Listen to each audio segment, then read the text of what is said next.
talking about some things that are on the tip of my fingers. It's no money, it's no bets. I sucked this weekend, but I mean, regardless, that's the beauty of the sport. Win, lose in the betting realm. I picked Gaethje, I picked Namajunas, I picked Silly. Ferguson. I was looking like money. Silly. I did well. I did well on this card. He was picking them apart. He dropped. He did. He did look like vintage Tony for a little bit in the first round, and I thought. Yeah, I mean, listen, if you followed Michael Chandler's career since the Bellator days. He threw, I mean, a head kick, whatever he did to Anderson Silva. How often did it happen? 10 years? Well, look, so if you followed Michael Chandler's career through the Bellator days and through his come up, every 3 or 4 fights or so, he's always been supremely talented, incredibly athletic, built like a fucking gorilla, super quick, super heavy hands. But every 3 or 4 fights, his body just kind of randomly fails him. You know what I'm saying? Like the Will Brooks fight where his fucking leg that was the previous fight where his leg gives out. Or Will Brooks got in place. Like a fucking Pitbull just knocked him out cold. Like not that's Pitbull's Pitbull. Pitbull's an incredible Eddie fighter in his own right.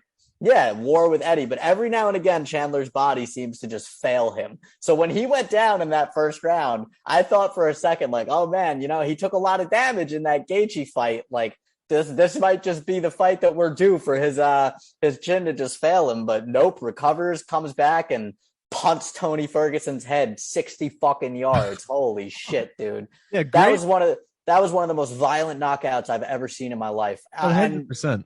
For a guy who's never been knocked out, I know he got stopped in the Gaethje fight, he was stopped on the feet, but for a guy who's never been knocked out like Tony, who's always just been such a warrior, such a tough guy, I mean, I don't know if I ever saw him going out like that, man. Jesus. I know. I was texting my friend who, again, last time I spoke with you, was following UFC 273 with the Aljo Peter Yan fight. The same friend who picked against Aljo, who's still like Team Russia for some reason. He's like, dude, Tony's got no chin. We're talking back and forth on a text leading up to this. I go, what are you talking about? I go, right. It's like, come on, man. You start watching the sport in like 2020 or something. Give me a break.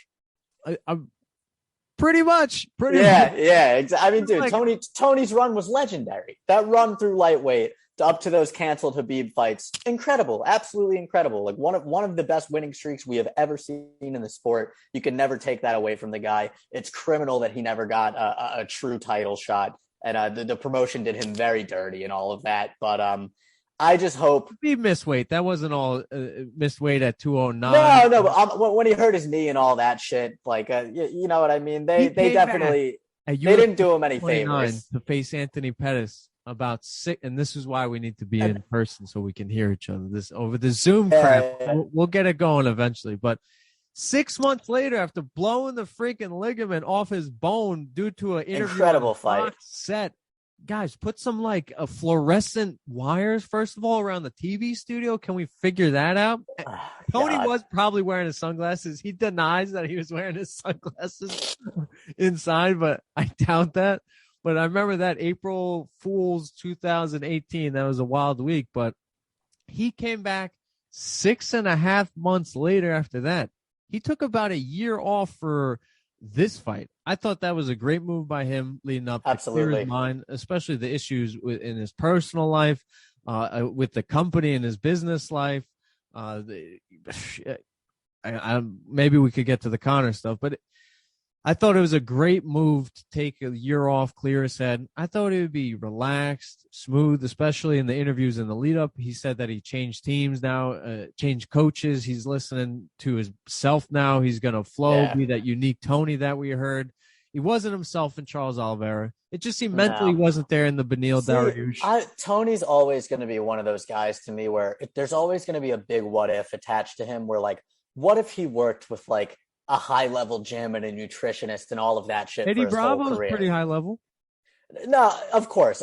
But you know what I mean? Like he doesn't there were jokes and memes for years. Like Tony goes out and trains and he just kicks the shit out of a metal pole. You know what I mean? Like what if instead of doing shit like that, he was doing more traditional training and maybe you got to give him some credit, man. I've heard some stories. Of course. He's a lunatic.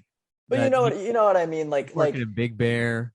He's working out in big gyms. I mean, look at the Rafael dos Anjos fight in Mexico City. Like, he dominated RDA for 5 rounds at elevation. Like, put the pace for sure. on. I just think maybe if he paid a little bit more attention and put a little bit more into trying to preserve his longevity and his body. What do you? I know, but for him? No, I'm talking about now. I think maybe the drop off would be less steep. You know what I mean? I think maybe there would be more longevity. But again, that was incredible. I think that war with Gaethje, he almost caught him. I think it was at the end of the second round with that uppercut where he literally just wheeled it from hell. I mean, dude, Gaethje changes people's careers, man. You look at James Vick, you look at Michael Johnson. Like, Gaethje is one of the only guys who, like, he puts a beating on you like that, and some guys are just never the same after that. Not Chandler, apparently. Apparently not. I believe the mental side of it gets so overlooked, and great way by describing of the fight, the knockout by you. Daniel Cormier was trying to get there, but he fell at the goal line. Perfect with this football reference, because he said, "Oh, he did a field goal. He did a field goal." And I'm like, "No, he punted." Yeah, that was a punt. That was a punt. It was pissing me off. I was screaming at the TV. But yeah, you described it perfectly. It was a punt. I wanted to look at Eddie Alvarez and Michael Chandler. The rumor is that, what would it be? 6, 7.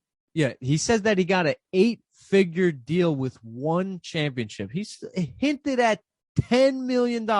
Okay, that makes sense. I don't believe any of one's finances personally. Wow. That's a gigantic money laundering operation. The viewership? Absolutely not. Absolutely not.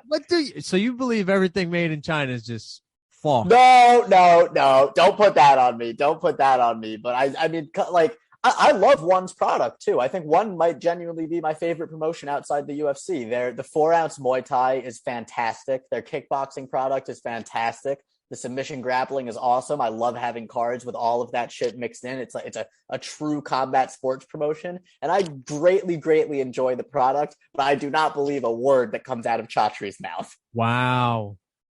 Shout out! I mean, I don't believe a word that comes out of most promoters' mouths, but especially Chatri. I wouldn't be surprised if they had a much bigger viewership than Bellator. I really wouldn't. I would believe that. I would absolutely believe that. And I mean, the social numbers bear that out, but I also don't know how you can directly correlate social performance to actual viewership. You know what I mean? And we're going down a tangent here. I don't know if you saw the DAZN numbers with the Matchroom and MVP promotions with Amanda Serrano and Katie Taylor. They were saying it was 1.5 viewership. But then Dana White, like, he releases numbers on the Jake Paul Woodley, and maybe it could be completely the YouTube age that every kid's got an iPad and a phone at 12 years old. I think Jake Paul draws for like Zoomers. Jake Paul draws, which is unfortunate. 5,000 pay-per-view buys, Dana White, for the Jake Paul Woodley fight. I don't believe that. Like, you're saying that maybe One isn't bringing in 20 million viewers. But on the end, I don't believe that 55,000 people are the only people who bought the Jake Paul Woodley. And then I would agree with that. Serrano and Taylor. Awesome fight. Great for women's boxing. Great for boxing in general. I mean, I think you saw Kaposa, one of the best MMA Twitter accounts out there. He was in the building. Where is this guy too? He's on Long Island. Yeah, he's a Long Island guy. He's hiding around here somewhere. But he was in the building at MSG, and he said it was the most rowdy crowd he's ever seen at a combat sports event, which says a lot coming from that guy. Wow, damn! I mean, dude, those Irish fans go hard. I think every promotion should have to do at least one show in Dublin every single year. Yes. Can we sell out that freaking mythical soccer stadium with Max Holloway, Connor and Nate? Like, that's why I'm like, Connor, just say F you to the company. Dude. Do your own McGregor promotions with you and Nate as a boxing match in that freaking 80,000 soccer stadium. Like, dude, even though those Bellator cards in Dublin were fucking awesome. That Peter Queally walkout, the zombie walkout, one of my favorites of the last decade, with the whole fucking building belting out the words. I mean, bro, shit gives me goosebumps. That shit is awesome. The Europeans in general, they do hooliganism so much better than we do here in the States. Yeah, smoke flares and knives. Yeah, it rules.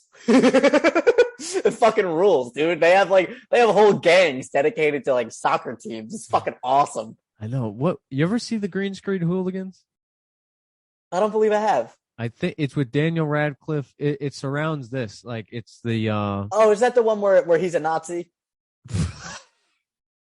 I'm being serious. Didn't he do a movie where he was like a skinhead? Maybe recently. Hand up. not apparently not. You mean American History X? No. Daniel Radcliffe did a movie where he was a Nazi, where he was a skinhead. Okay. Do you know the name of it? I'm looking it up. Talk us through it. I'm looking it up. I hope my research team Radcliffe Nazi movie. Imperium 2016. Yep. Wow, I did not see that. Was it Daniel Radcliffe neo-Nazi thriller? No, it was not good. Now we are going to a tangent. And yes, we are. But it's good to know I'm not like schizophrenic or something. That was a real movie that did exist and did happen.